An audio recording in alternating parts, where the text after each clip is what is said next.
తెలుగు శ్రోతలందరికీ నమస్కారం అండి. మన అలనాటి కథలు ఎవర్ గ్రీన్ స్టోరీస్ ఛానల్కి మీ అందరికీ స్వాగతం. విలువైన బ్రతుకు అనే నవల వింటున్నామండి.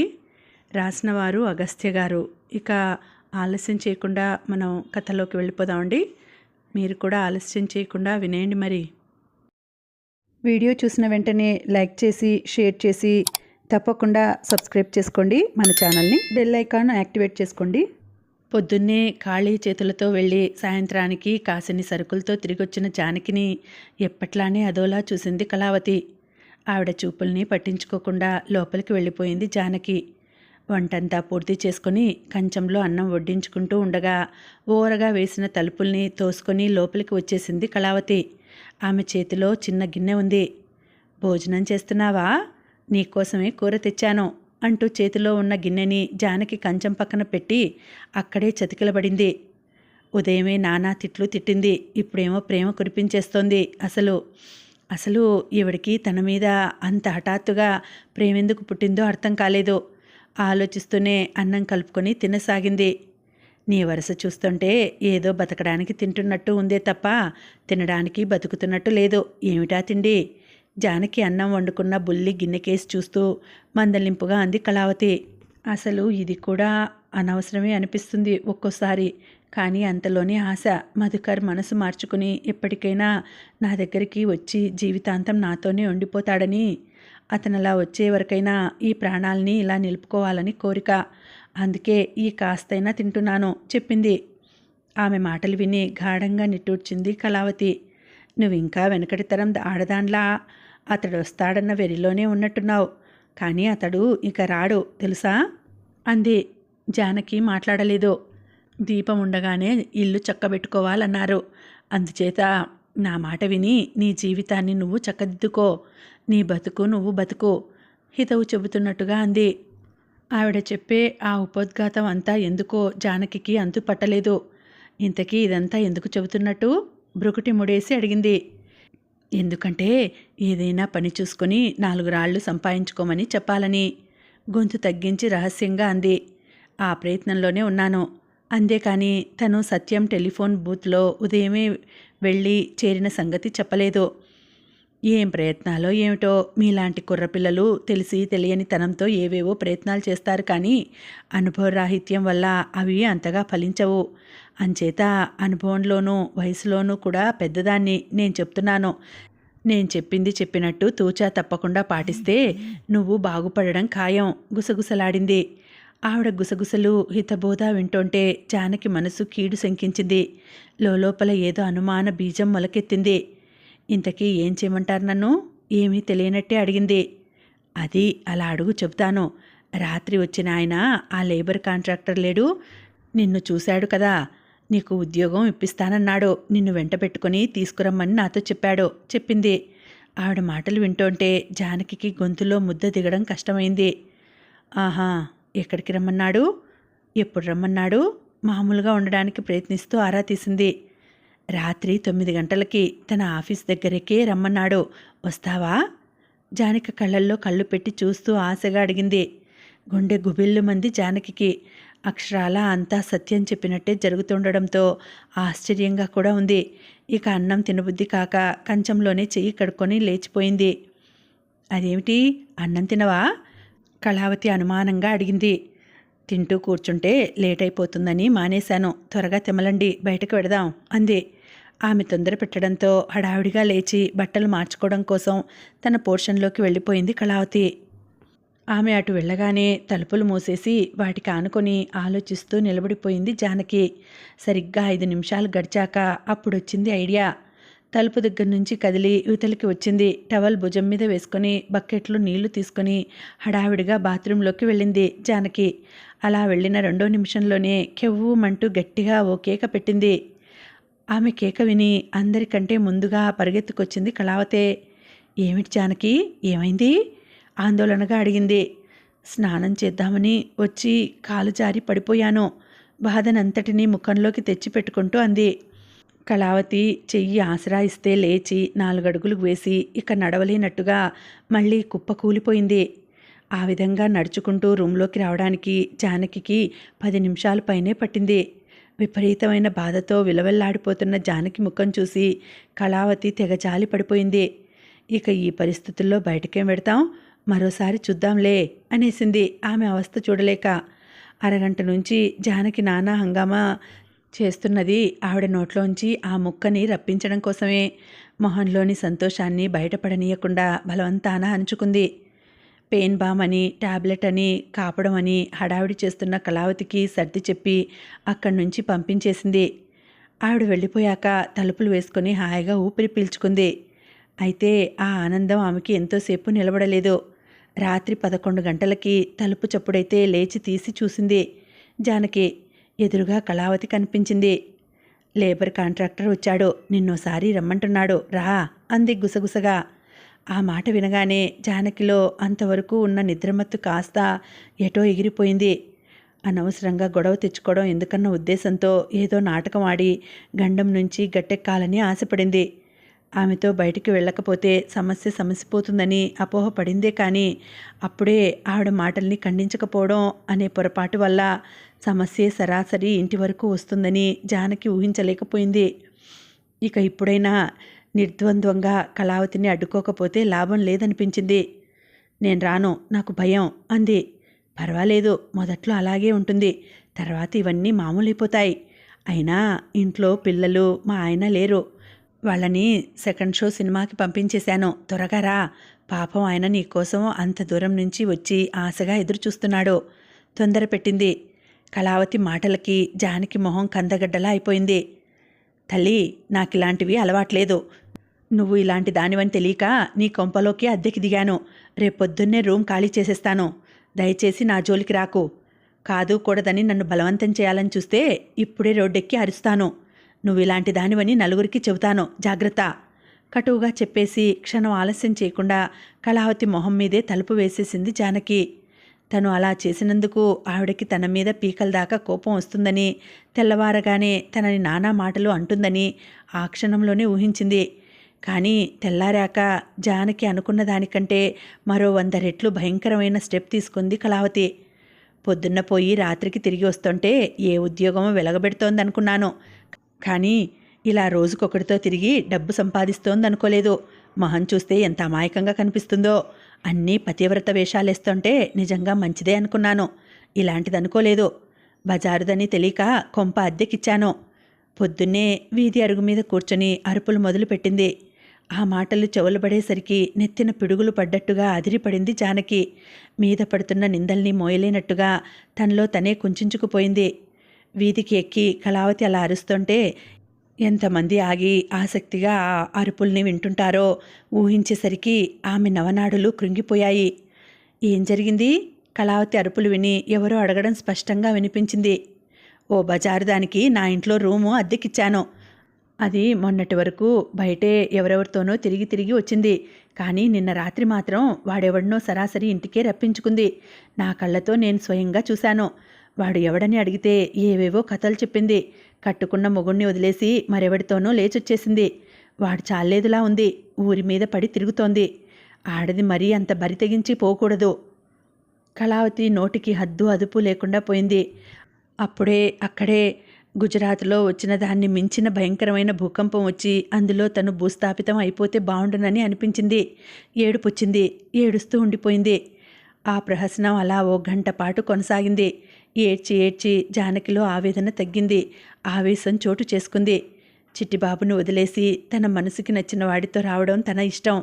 ఆ విషయం కళావతికి అనవసరం. ఇక వ్యభిచారం విషయానికి వస్తే అది చేస్తున్నది ఆమె. ఆ నిజం పేటంతటికీ తెలుసు. కళావతి మాటలకి భయపడి తను ఇలా ఇంట్లోనే ఉండిపోతే చూసేవాళ్లంతా ఆ తప్పంతా తనే చేసిందనుకుంటారు. తను ధైర్యంగా బయటకు వెళ్ళి తన నిర్దోషిత్వాన్ని, ఆవిడ తప్పుల్ని బయట పెడితే అప్పుడు తెలుస్తుంది అసలు దొంగలు ఎవరో.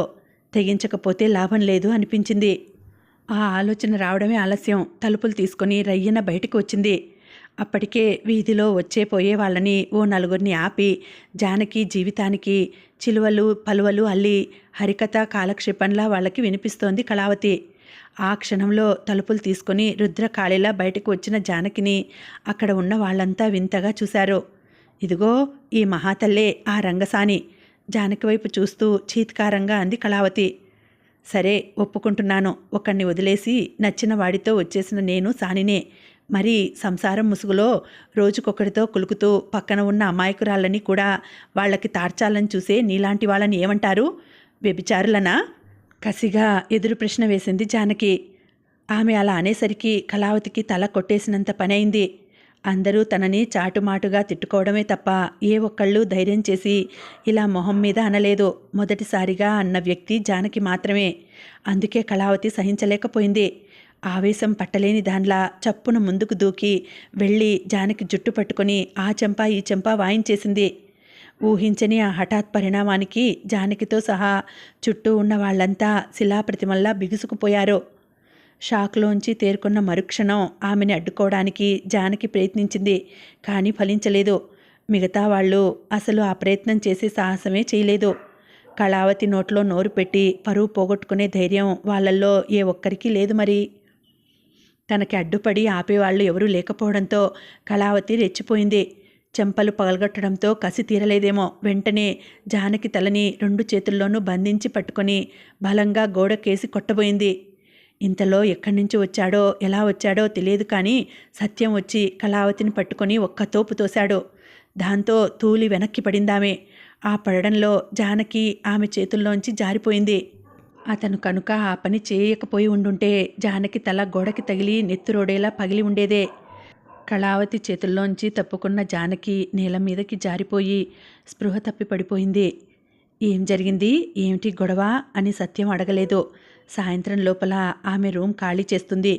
అంతవరకు రూమ్లో ఈమెకి సంబంధించిన సామాన్లోంచి పూచిక పుల్ల కదిలినా నీకు మర్యాద దక్కదు. కళావతిని హెచ్చరించి జానకి రూమ్ని లాక్ చేశాడు సత్యం. ఆటో పిలిచి స్పృహలో లేని జానకిని చేతుల మీద వేసుకుని ఆటోలో కూర్చోబెట్టాడు. అతను ఎక్కాక ఆటో కదిలింది. ఇదంతా అతను మీతో ఉండకపోవడం వల్లే జరిగింది. లేకపోతే ఆ కళావతి అంత సాహసం చేసి ఉండేది కాదు. మీ ఒంటరితనాన్ని అలుసుగా తీసుకుని ఓ ఆట ఆడించాలని చూసింది. దానికి గట్టిగానే బుద్ధి చెప్పాననుకోండి, అది వేరే సంగతి. అసలు మీరు ఏమనుకుంటారోనని ఆగిపోయాను, కానీ ఒక్కసారి అనండి, వాడి అంతు చూస్తాను ఆవేశంగా అన్నాడు సత్యం. అతను అంటున్నవి అన్నీ వింటూ జానకి మౌనంగా ఉండిపోయింది. ఆ క్షణంలో కూడా ఆమెలో ఎన్నెన్నో ప్రశ్నలు. అసలు ఈ సత్యం ఎవరు? తన మీద అతనికి ఎందుకు ఇంత ఆపేక్ష?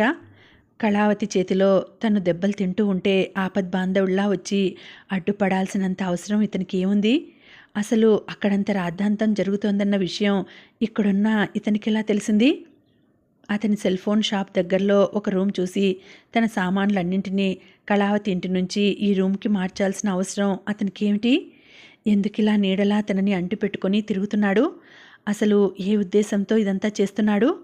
అన్నీ ప్రశ్నలే. ఏ ఒక్కటి పెదవులు దాటి బయటకు రాలేని ప్రశ్నలు. మీకు ముందే చెప్పానుగా, ఆ సందులోనే మా వాళ్ళు ఉంటున్నారని.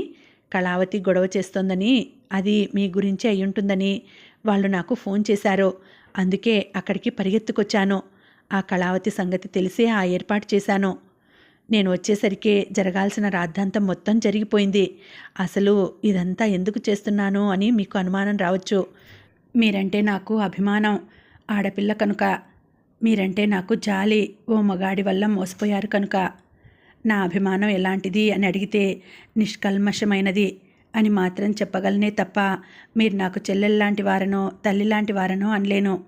ఎందుకంటే చెల్లమ్మ అని పిలుస్తూనే ఆడవాళ్ళని వక్ర దృష్టితో చూసే మగాళ్ళని నేను చాలామందిని చూశాను. అసలు స్వతహాగా మనసు మంచిదై ఉండాలి, కానీ వరుస మార్చినంత మాత్రాన మగాడు మంచివాడైపోడు. అంత మాత్రం చేత మగాళ్ళందరూ చెడ్డవాళ్ళని కాదు, ఆడవాళ్ళందరూ మంచివాళ్ళని కాదు. నా పరిధిలో నాకు తెలిసినంత వరకు మీరు కష్టాల్లో ఉన్నారు. నా శక్తి మేరకు మీకు సహాయం చేయాలన్నదే నా ఉద్దేశం. అంతకు మించి నా మనసులో ఇంకేం లేదు. కానీ ఒక్క విషయం, మీరు ఆశ్రయించిన వ్యక్తికి అసలు ఆడదాని మీద సదభిప్రాయము గౌరవము కూడా లేనట్టున్నాయి. అలాంటి మనిషి కోసం వెంపర్లాడి మీ విలువైన జీవితాన్ని నాశనం చేసుకోకండి. ఇది నా రిక్వెస్ట్. కాదంటారా? చెప్పండి. ఇప్పుడే వెళ్ళి అసలు వాడు మీతో కలిసి ఉంటాడో లేకపోతే మొత్తం శాల్తీ లేపేయమంటాడో తేల్చేస్తాను. అన్నింటికీ నేను సమర్థుడినే. ఆవేశంగా, ఆవేదనగా, అనునయంగా అతనలా అంటుంటే కళ్ళు విప్పార్చుకొని సంభ్రమంగా అతన్నే చూస్తూ ఉండిపోయింది జానకి. ఆ చూపుల్లో ఇలాంటి మనిషిన తను ఇన్నాళ్ళు అసహించుకున్నది, ఇలాంటి వ్యక్తిన తను అపార్థం చేసుకున్నది. పురుషులందు పుణ్యపురుషులు వేరు, ఆ పుణ్యపురుషుల్లో ఇతను ఒకడు అని ఇన్నాళ్ళు తెలుసుకోలేకపోయిందే అన్న అపరాధ భావం. ఇక మీరిలా అద్దె ఇళ్లలో కాలక్షేపం చేయడం బాగుండదు. ఇంటిని ఖాళీ చేయమని మీ ఇంట్లో అద్దెకి ఉన్న వాళ్ళతో చెప్పేశాను. అంతవరకు మీకు ఈ రూమ్ చూశానన్నమాట. అతని విషయం ఏం చేయాలో మీరే ఆలోచించుకోండి. కంగారేం లేదు. ఇవాల్టికి రెస్ట్ తీసుకోండి చెప్పేసి బయటకు వెళ్ళిపోయాడు. గోడకి జారబడి అభావంగా ఉండిపోయింది జానకి. చేదు సంఘటనలు చవి చూసి చూసి మెదడంతా శూన్యమైపోయింది. ఎదురు దెబ్బలు తిని తిని మనసంతా బండబారిపోయింది. కళ్ళల్లో కన్నీళ్లు ఎప్పుడూ ఇంకిపోయాయి. గతం ఆమెకి తీపి గుర్తు కాదు. వర్తమానంలో చీకటి తప్ప ఇంకేం మిగల్లేదు. భవిష్యత్తులోకి తొంగి చూడాలంటే అక్కడ చీకటే కనిపిస్తుందేమోనన్న భయం. దాన్ని భరించలేనట్టుగా గట్టిగా కళ్ళు మూసుకుంది. ఎన్ని క్షణాలు గడిచాయో తెలీదు. తలుపు తట్టిన చప్పుడైతే కళ్ళు తెరిచి చూసింది జానకి. ఎదురుగా అనన్య, చేతిలో మీల్స్ క్యారియర్. ఆశ్చర్యపోయింది జానకి. ఒక్కనాడు కూడా తను ఆమెను గౌరవించి ఎరగదు, మంచిగా మాట్లాడింది లేదు. అలాంటి తన కోసం ఆమె భోజనం తెచ్చిందనేసరికి గిల్టీగా అనిపించింది. మీరా అంది ఇంకేమనాలో తోచక. మొన్న ఈ మధ్య మేము ఇల్లు మారాం. అది మీరు పనిచేసే షాపు వెనకే ఉంది. నిన్న మీరు రావడం వెళ్ళడం చూశాను. పలకరించాలని అనుకుంటూ ఉండగానే మీ సామాన్లు వచ్చేశాయి. ఇప్పుడు వంటేం చేసుకుంటారని మీకు భోజనం తెచ్చేశాను క్యారియర్ విప్పుతూ అంది అనన్య. ఇప్పుడు అంత ఆత్మీయంగా ఆప్యాయంగా మాట్లాడుతున్న మనిషి రేపు తన కథ మొత్తం తెలిసాక కూడా ఇలాగే మాట్లాడగలదా అనిపించింది. ఆ ఊహకే జానకి నోరంతా చేదుగా అయిపోయింది. ఇప్పుడు నాకేం తినాలని లేదు. అనన్య ప్లేట్లో భోజనం వడ్డించడం చూసి చెప్పింది జానకి. ఎందుకు తినాలని లేదు అనన్య అడిగింది. మనసు బాగుండలేదు. కారణం? నేను మీరనుకున్నంత మంచిదాన్ని కాదు. నా గురించి తెలిస్తే మీరసలు నా మొహం కూడా చూడరు, నన్ను అసహించుకుంటారు చెప్పేసింది. అలాగా, అయితే మీ గురించిన నిజాలేమిటో చకచకా చెప్పేసేయండి. ఆ తర్వాత ఏం చేయాలో గబగబా చేసేసి వెళ్ళిపోతాను నవ్వుతూ అంది అనన్య.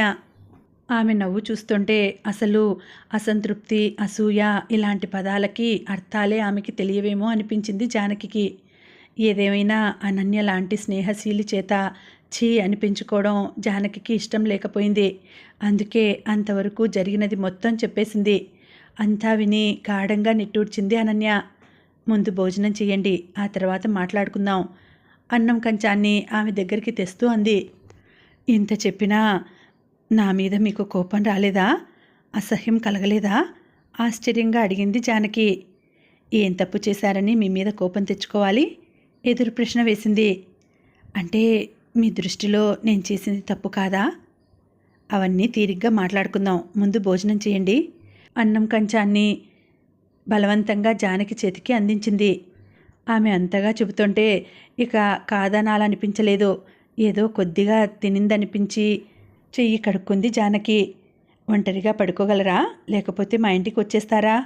భోజనం అయ్యాక అడిగింది అనన్య. వెళ్ళాలని అనిపించింది. అంతలోనే అనన్య భర్త గుర్తొచ్చాడు. మొహమాటం అనిపించింది. ఆయన గురించి సందేహించకండి. మీరు పోనీ నేనే ఇక్కడికి రానా? అనన్య అడిగింది మళ్ళీ. ఎందుకో ఆ క్షణంలో అనన్య ఎక్కడికి వెళ్లకుండా తన పక్కనే ఉంటే బాగుండునన్న కోరిక జానకిని గాఢంగా పట్టి కుదిపేస్తుంటే సరే అన్నట్టుగా తల ఊపింది. ఆయనతో మాట చెప్పేసి 5 నిమిషాల్లో తిరిగి వచ్చేస్తాను అని చెప్పి ఖాళీ క్యారియర్ తీసుకుని వెళ్ళిపోయింది. చెప్పినట్టుగానే సరిగ్గా 5 నిమిషాల్లో తిరిగి వచ్చేసింది. నా మీద మీ అభిప్రాయం ఏమిటో చెప్పలేదు. పక్క పడుచుకుంటున్న అనన్య వైపు చూస్తూ అంది జానకి. ఆ ప్రశ్నకి చిన్నగా నవ్వింది అనన్య. ఏం చెప్పమంటారు? ఇదే పనిని ఓ మగాడు చేస్తే దాన్నెవరూ అంతగా పట్టించుకోరు. ఓ హై క్లాస్ సొసైటీ లేడీ చేస్తే భర్త పద్ధతి నచ్చలేదు, అందుకే అతనితో విడిపోయి తనకి నచ్చిన వాడితో కలిసి ఉంటుంది అంటారు. ఇదే పని అట్టడుగు వర్గాల్లోని అమ్మాయి చేస్తే పంచాయతీలోనో పెద్దల్లోనో పెట్టి పరిహారం చెల్లించేసి తాళి కట్టిన వాడిని తప్పించేసి తన మనసుకి నచ్చిన వాడితో కాపురం పెట్టేసిందని చెప్పుకునేవారు. కానీ అదే పనిని మధ్యతరగతి ఆడది చేస్తే మాత్రం వెనక ముందు ఆలోచించకుండా మొగుణ్ణి వదిలేసి మరొకరితో లేచిపోయింది అని అంటారు. పని ఒకటే అయినా పరిస్థితుల్ని బట్టి పదాలే మారిపోతూ ఉంటాయి. ఇది లోకం తీరు. ఇక మీ విషయానికొస్తే ఇష్టం లేదని తెలిసిన బలవంతాన మీకు చిట్టిబాబుతో పెళ్లి జరిపించడం మీ పెద్దవాళ్ళు చేసిన తప్పు. వాళ్ళు చేసిన పనికి ప్రతీకారంగా మీరు మీకు ఇష్టమైన వ్యక్తిని ఎంచుకొని అతను ఎలాంటి వాడో సరిగ్గా తెలుసుకోకుండానే వివాహ బంధాన్ని విచ్ఛిన్నం చేసుకోవడం మీరు చేసిన తప్పు. ఈ 2 తప్పుల మధ్య నష్టపోయింది మాత్రం మీరు, మీ భర్త, మీ పిల్లలు. మధుకర్ అందం మాయలేడిలా మిమ్మల్ని మభ్యపెడితే ఆ మత్తులో పడి విచక్షణ మరచి అవతల ఉండి ఆహ్వానిస్తున్నవాడు రావణుడని తెలుసుకోకుండానే అతని కోసం రాముడి లాంటి చిట్టిబాబుని వదిలి గీత దాటడం మీరు చేసిన పొరపాటు. దానివల్ల అంతులేని ఆపదల్ని, అవమానాల్ని కొని తెచ్చుకున్నారు. కనీసం మధుకర్ మంచివాడు, మనసున్నవాడు, ఆడదాన్ని గౌరవించేవాడు అయ్యుంటే మీరు తీసుకున్నది రాంగ్ డెసిషన్ అయ్యుండేది కాదు. మీరు తెగించి వేసిన అడుగు తప్పటడుగుగా మారి ఉండేది కాదు. సరైన వ్యక్తిని ఎంచుకోకపోవడం కూడా మీ జీవితానికో గ్రహణమే. మధుకర్ ఏమన్నా సహించాలి అనుకున్నట్టే చిట్టిబాబు సమక్షంలో మనస్సు స్పందించకపోయినా అతనికే కట్టుబడి ఉండాలని అనుకుని ఉంటే మీకు ఈ కష్టాలుండేవే కావు. మధుకర్ విషయంలో, ఇతరుల విషయంలో అవలంబించాలని అనుకున్న రాజీ పద్ధతుల్నే చిట్టిబాబు విషయంలో త్రికరణ శుద్ధిగా అమలు చేసి ఉంటే మీకు ఈనాడు ఈ గతి పట్టి ఉండేది కాదు. ఇష్టం లేని పెళ్ళి, ఆకర్షణ లేని జీవిత భాగస్వామి, ఆసక్తి లేని కాపురంతో సతమతమయ్యే ఏ వ్యక్తులైనా మీలాగే ప్రవర్తిస్తారో. కాకపోతే కొన్ని వ్యవహారాలు గుట్టుగా ఉండిపోతాయి, ఇంకొన్ని రట్టయిపోతాయి. ఆ పైన ఈ స్టెప్ మగాడిదైతే అక్కడి నుంచి అతని జీవితం మలుపు తిరుగుతుంది. సాధారణంగా అది సుఖాంతమే అవుతుంది. ఎటొచ్చి ఆడదాని విషయమే అనూహ్యం. అందుకు కారణం మన సమాజం, అందులోని కట్టుబాట్లును. మగాడికి ఉన్నంత స్వేచ్ఛ ఈ సమాజం ఆడదానికి ఇవ్వదు. మీ రీత్యా చూస్తే చిట్టిబాబు పట్ల మీకు ఆకర్షణ లేదు. ఆ కారణంగా అతని సమక్షంలో మీ మనసు స్పందించకపోవడంలో తప్పు లేదు. అంత మాత్రాన మనసుకి స్పందనలు ఇవ్వగలిగిన మనిషి దగ్గరికే మీరు పరిగెత్తుకొని పోవడం సమంజసం కాదు అనేందుకు ఒక చక్కటి ఉదాహరణే ఇప్పుడు మీరున్న విషాదకర పరిస్థితి. మనసు గుర్రం లాంటిది జానకి గారు. స్వారీ చేసే రౌతులో సమర్థత లేకపోతే కింద పడేసి తొక్కేస్తుంది, లేదు అదుపు తప్పి ఎటు పడితే అటు పరుగులు తీస్తుంది. ఓ పట్టాన లొంగని పొగరబోతూ మనసుకి ఉన్న బలహీనత ఏమిటో తెలుసా? సర్వశక్తుల్ని కేంద్రీకరించి ఒక్కసారి పట్టుకోగలిగితే అది మన గుప్పెట్లో ఇమిడిపోతుంది. ఆ విషయంలో ఏమాత్రం నిర్లక్ష్యం ప్రదర్శించినా, అశక్తత చూపినా అదే మనని తన గుప్పెట్లో పెట్టుకుంటుంది. అనుభవాల్లో ఆనందాన్ని వెతుక్కునే ఆరాటమే తప్ప అవతలి మనుషుల్లో, పరిస్థితుల్లో మంచి చెడుల్ని సమీక్షించే శక్తి ఒక్కోసారి మనసుకి ఉండదు. ఈ తప్పంతా మనసుని అదుపు చేసుకోలేని మీది, ఆ పైన మీ అదుపులో లేని మీ మనసుది కూడా. ఒకే ఒక్క క్షణం మిమ్మల్ని మీరు అదుపు చేసుకొని ఉండగలిగితే ఇప్పుడు ఇలాంటి అపసవ్య పరిస్థితులు ఉండేవే కావు.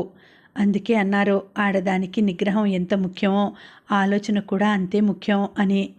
అవి రెండూ లేకుండా అనాలోచితంగా వేసే ఒకే ఒక్క తప్పటడుగు ఒక్కోసారి జీవితాలనే తలక్రిందులు చేసేస్తుంది, లేదు బలి తీసేసుకుంటుంది. ఇప్పుడు చెప్పండి, మీ గురించి నన్ను ఏమనుకోమంటారు? ఇంత అనాలోచితంగా ప్రవర్తించి పచ్చని జీవితాన్ని నాశనం చేసుకున్న మీ మీద జాలిపడనా, కోపం తెచ్చుకోనా? ఆవేశంగా, ఆవేదనగా అనన్య నిలదీస్తుంటే జానకి జవాబు చెప్పలేకపోయింది. ఆమె చెప్పే ప్రతి అక్షరము నిజమే అయినప్పుడు ఎలా కాదనగలదు? పోన్లేండి, చేతికి ఉన్న 5 వేళ్ళు ఒకేలా ఎలా ఉండవో అలాగే లోకంలోని మనుషులను అంతా ఒక్కలాగే ప్రవర్తించగలిగితే ఇక లోకం అన్నదానికి అర్థం ఏముంటుంది?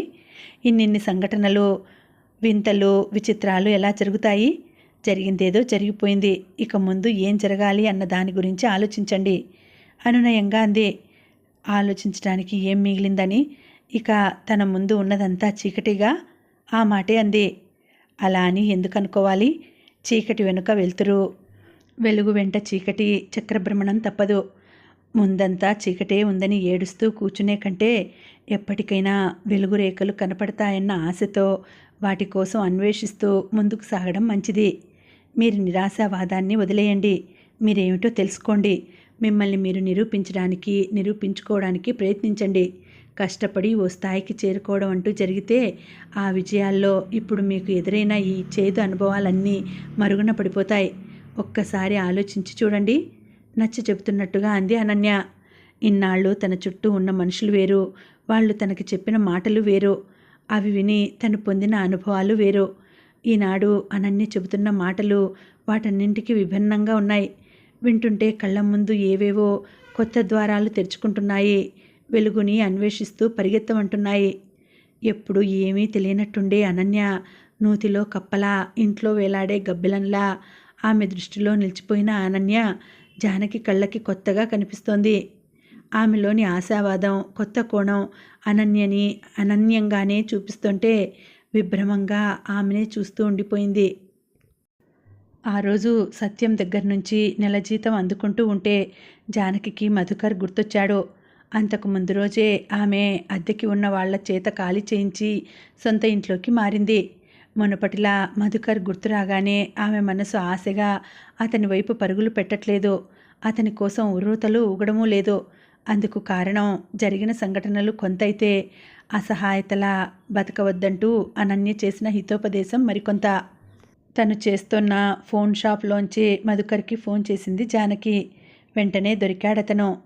నేను జానకిని అంది. అది తెలుస్తోంది, కానీ ఫోన్ ఎందుకు చేశావు? విసురుగా అడిగాడు. ఆ విసురుకి ఆమె మనసు విలవిల్లాడలేదు. మీతో మాట్లాడాలని అంది. చెప్పు. ఇప్పుడు నాకు ఉద్యోగం ఉంది, నాకంటూ సొంత ఇల్లు ఉంది. నన్ను మీరు ఏ విధంగానూ పోషించక్కర్లేదు. కేవలం నా మనిషిగా నా దగ్గరికి వచ్చిపోతూ ఉంటే చాలు.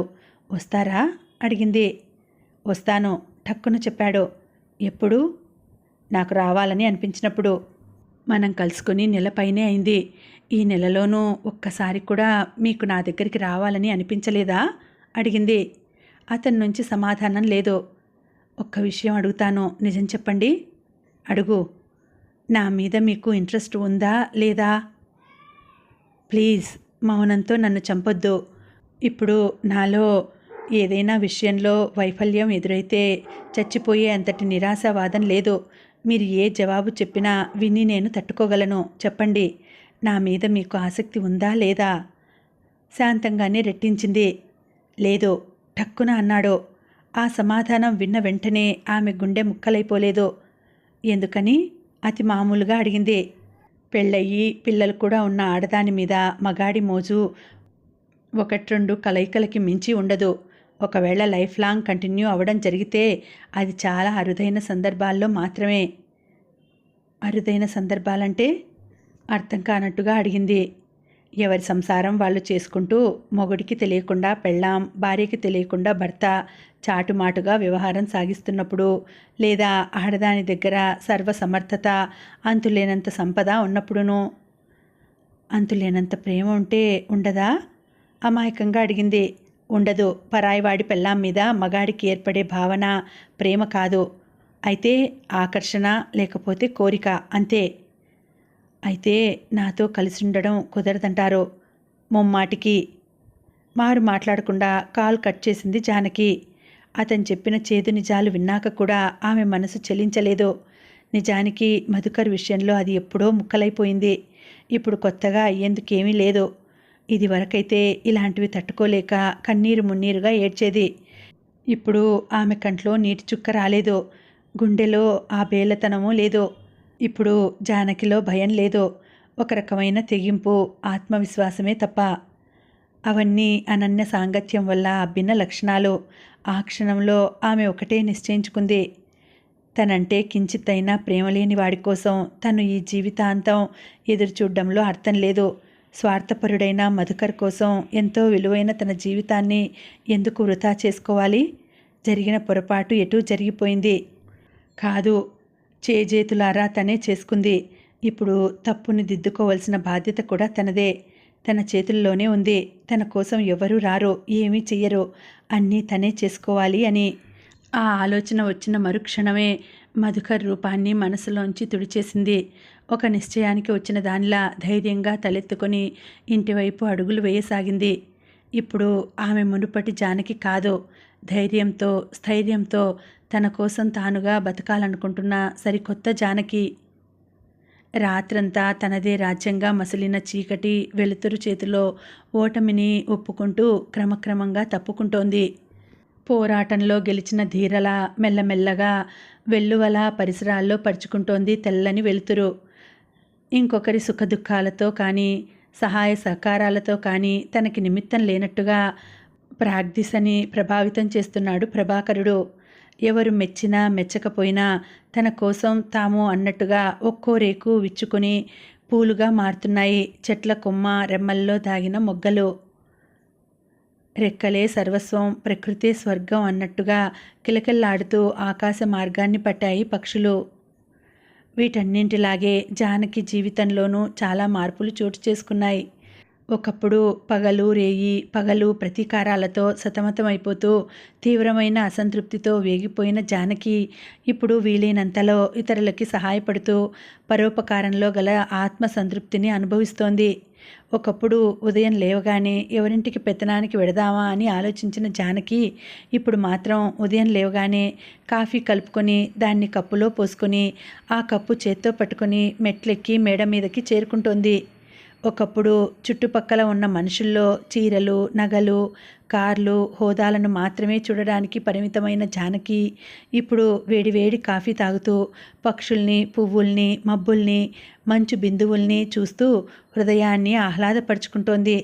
ఒకప్పుడు అయితే టీవీ సీరియల్స్ లేకపోతే ఇరుగు పొరుగు కబుర్లు ఉంటే చాలనుకున్న జానకి ఇప్పుడు ఇక తన వల్ల కాదని ఎప్పుడో వదిలేసిన చదువు మీద ఆసక్తిని పెంచుకుంటోంది. హిందీ ఇంగ్లీషు రాయడం చదవడం నేర్చుకుంటోంది. ఒకప్పుడు సందు దొరికితే చాలు ఎవరిని ఏ మాట అని కించపరుద్దామా అని ఎదురుచూసిన జానకి పక్కవాళ్ల ముందు తన ఆధిక్యాన్ని ప్రదర్శించడానికి ఉత్సుకత చూపిన జానకి ఇప్పుడు ఇతరులని గౌరవించడంలో గల విలువని తెలుసుకుంది. చుట్టుపక్కల మనుషుల్ని కాక ప్రకృతి అందాలను అంచనా వేస్తోంది. ఆ విధంగా చేయడం వల్ల రోజు మొత్తం ఎంత బాగుంటుందో అనుభవపూర్వకంగా తెలుసుకుంటోంది. ముఖ్యంగా ఏ సందర్భంలోనూ ఇంకొకరి పైన ఆధారపడకుండా స్వతంత్రంగా ఎలా బతకాలో నేర్చుకుంటోంది. ఒక్క ముక్కలో చెప్పాలంటే అనన్య సాంగత్యంలో జానకి తన అలవాట్లు అభిరుచులు అన్నింటినీ మార్చుకుంది. ఉదయం లేవడం తన పని తాను చూసుకోవడం 9 కాగానే వెళ్ళి సత్యం షాపులో కూర్చోవడం సాయంత్రం 5 కాగానే తిరిగి రావడం పనిలో పడడం 1 గంటలో అంతా పూర్తి చేసుకొని కాస్త రిఫ్రెష్ అయ్యి అనన్య ఇంటికి చేరుకోవడం అక్కడ 1-2 గంటల పాటు ఆమె ఆధ్వర్యంలో చదవడం రాయడం వంటి వాటిని ప్రాక్టీస్ చేయడం మళ్ళీ 8 అయ్యేసరికల్లా ఇంటికి చేరుకోవడం ఏదో కాస్త తినడం అనన్య హోంవర్క్ లాంటిది ఏదైనా ఇస్తే దాన్ని పూర్తి చేసి ఆ తర్వాత పక్క చేరి హాయిగా నిద్రపోవడం ఇది జానకి ప్రస్తుత దైనందిన జీవితం. అనన్య పక్కన చేరిన తర్వాత చుట్టుపక్కల వాళ్ళు జానకిని చులకన చేసి మాట్లాడడానికి సంశయించారు. అటుపైన వటవృక్షం లాంటి సత్యం సపోర్ట్ కూడా తోడవడంతో ఇక ఆమె వైపు కన్నెత్తి చూసే సాహసం ఎవరికీ లేకపోయింది. అనవసరమైన సమస్యలు చాలా వరకు సమసిపోవడంతో జానకి రోజులు సవ్యంగా గడిచిపోతున్నాయి. అలాంటి జానకి రోజులాగే ఆ రోజు కూడా ఉదయం లేవగానే వేడివేడి కాఫీతో మేడ మీదకి చేరుకుంది. ఆమె వెళ్ళగానే మేమున్నాం అన్నట్టుగా ఎక్కడి నుంచో రివ్వున ఎగరొచ్చి పిట్టగోడ మీద వాలాయి 2 పిచ్చుకల జంటలు. వాటి వెనుకే ఎగురుకుంటూ అక్కడికి వచ్చేశాయి 4 బుల్బుల్ పిట్టలు. ఆ వెనకే 2 పావురాలు. వాటన్నింటినీ మురిపెంగా చూస్తూ అక్కడే ఒక పక్కగా ఉన్న డబ్బా మూత తీసి అందులో సిద్ధంగా ఉన్న గోధుమలు బియ్యం గింజల్ని తీసి ఓ మూలగా చల్లింది జానకి. వేయడమే ఆలస్యం తమదైన భాషలో కృతజ్ఞతలు చెప్పుకుంటూ గింజల్ని ఆత్రంగా ఏరుకు తినసాగాయి పక్షులు. వాటిని అలాగే వదిలి మరోవైపుకి దారి తీసింది. సరిగ్గా అప్పుడే అన్నం కరడు ముక్కున కరుచుకొని రయ్యిన వచ్చి పిట్టగోడ మీద వాలింది ఒక కాకి. ఆహారంతో వచ్చి ఆగిన దాన్ని చూస్తూనే ఎక్కడ తను ముందడుగు వేస్తే అది బెదిరి అన్నం కరడు వదిలేసి ఎగిరిపోతుందోనన్న శంకతో అప్రయత్నంగానే 2 అడుగులు వెనక్కి వేసింది జానకి. కానీ ఆమెతోనూ ఆమె కదలికలతోనూ తనకి సంబంధం లేనట్టుగా నోట్లో ఉన్న కెరడుని గోడ మీద పెట్టి మెతుకు మెతుకుగా విడదీసి తన పిల్లల నోటికి అందించడానికి వీలుగా గొంతులో దాచుకునే పనిలో పడిపోయింది తల్లికాకి. ఆ దృశ్యం జానకి కొత్త కాకపోయినా తమాషాగా అనిపిస్తూ ఉండడంతో కాఫీ తాగుతూ సరదాగా ఆ కాకినే గమనిస్తూ ఉండిపోయింది. నోటికి పట్టినన్ని మెతుకుల్ని నింపుకొని పిట్టగోడ మించి ఎగిరి పక్కనే ఉన్న చెట్టు మీద వాలింది. అక్కడి నుంచి కొమ్మలు రెమ్మలు దాటుతూ చివరికి తను గూడు కట్టిన చోటుకి చేరుకుంది. తల్లి వచ్చిన సద్దు విని చప్పున అప్రమత్తమయ్యాయి గూట్లో ఉన్న పిల్లలు. తల్లి రావడం అంటే తమకి ఆహారం తేవడమేనని వాటికి తెలిసినట్టుగా వెంటనే గోలగోలగా అరవడం ప్రారంభించాయి. ఆత్రంగా తన వైపు వచ్చి నోళ్లు తెరిచిన పిల్లలకి తాను తెచ్చిన మెతుకుల్ని అందించసాగింది తల్లి కాకి. దాన్నలా చూస్తుంటే జానకికి తన పిల్లలు గుర్తొచ్చారు. కన్నపేగు కదిలింది. దాంతో గుండె బరువెక్కింది. అది కాస్త బాధగా మారి కన్నీళ్ళు అయ్యేసరికి ఇక అక్కడ ఉండలేనట్టుగా లోపలికి వచ్చేసింది. వచ్చాక ఆ రోజంతా పాపని బాబుని తలుచుకొని ఏడుస్తూనే ఉంది. జానకి ఇంట్లో కూర్చొని డిగ్రీ ఎంట్రన్స్ రాయడం కోసం అనన్య ఆధ్వర్యంలో ఆమె తెచ్చిన అప్లికేషన్ని పూర్తి చేస్తుంటే ఇంటి ముందు కారు ఆగిన శబ్దమైంది. అనన్య జానకి ఇద్దరూ ఒకేసారి తలెత్తి కారు దిగి లోపలికి వస్తున్న వ్యక్తిని చూసి తెల్లబోయారు. అతను చిట్టిబాబు. అతన్ని చూసి అనన్య మెల్లగా అక్కడి నుంచి కదిలి అవతలికి వెళ్ళబోయింది. వెళ్ళకండి ప్లీజ్, మా ఇద్దరికీ మధ్యవర్తిగా మీరు ఉండాలి అర్థించాడతను. అనన్య ఆగిపోయింది. జరిగిందేదో జరిగిపోయింది. ఇక్కడ జరిగిన విషయాలన్నీ కూడా నా అసిస్టెంట్స్ ద్వారా నాకు తెలుస్తూనే ఉన్నాయి. నీ మీద నాకు ఎలాంటి కోపం లేదు. నిన్ను దగ్గరుండి ఇంటికి తీసుకువెడదామని వచ్చాను. వస్తావా? జానకి ముఖంలోకి చూస్తూ అడిగాడతను. బిత్తరపోయింది జానకి. ఇంత జరిగాక కూడా ఏదో అనబోయింది. అవన్నీ మర్చిపో. భర్తగా కాదు, నిన్ను చిన్నప్పటి నుంచి పెంచిన మేనమామగా అడుగుతున్నాను. నువ్వంటే నాకు చాలా ప్రేమ, మమకారం. అసలు పుట్టక ముందు నుంచే, నువ్వు నీ తల్లి కడుపులో పడిన క్షణం నుంచే నీ కష్ట నష్టాలు బరువు బాధ్యతలు అన్నీ నావే అయ్యాయి. నీ మీద నాకు హక్కుని ఏర్పరిచాయి. దాన్ని నేను చంపుకోలేను, నిన్ను వదులుకోలేను. ఎవరికైనా తోబుట్టువులు మేనమామలే మొదటి అండదండలు. ఆ అండగానే ఉండాలనుకుంటున్నాను. నాకు భార్యగా ఉంటావా లేదా అనేది నీ ఇష్టం. అందుకే వచ్చేయమని అర్థిస్తున్నాను జాలిగా బేలగా అన్నాడు. జానకి మాట్లాడలేకపోయింది. ప్రతి క్షణం మొగుణ్ణి వదిలేసి లేచొచ్చిందానివి అంటూ తన మనసుని ఈటల్లాంటి మాటలతో తూట్లు పొడిచిన మధుకర్కి నువ్వేం చేసినా పర్వాలేదు, నాకు కావలసింది మన రక్త సంబంధం అంటూ ఇంకా తన కోసమే పాకులాడుతున్న చిట్టిబాబుకి తేడా ఏమిటో ఎంతో అర్థమవుతున్న కొద్దీ ఆమెకి నోట మాట రాకుండా అయిపోయింది. పోనీ నా భార్యగా ఉండడం నీకు ఇష్టం లేకపోతే అలాగే కానీ, మునుపట్ల నిన్ను నేను ఇబ్బంది పెట్టను.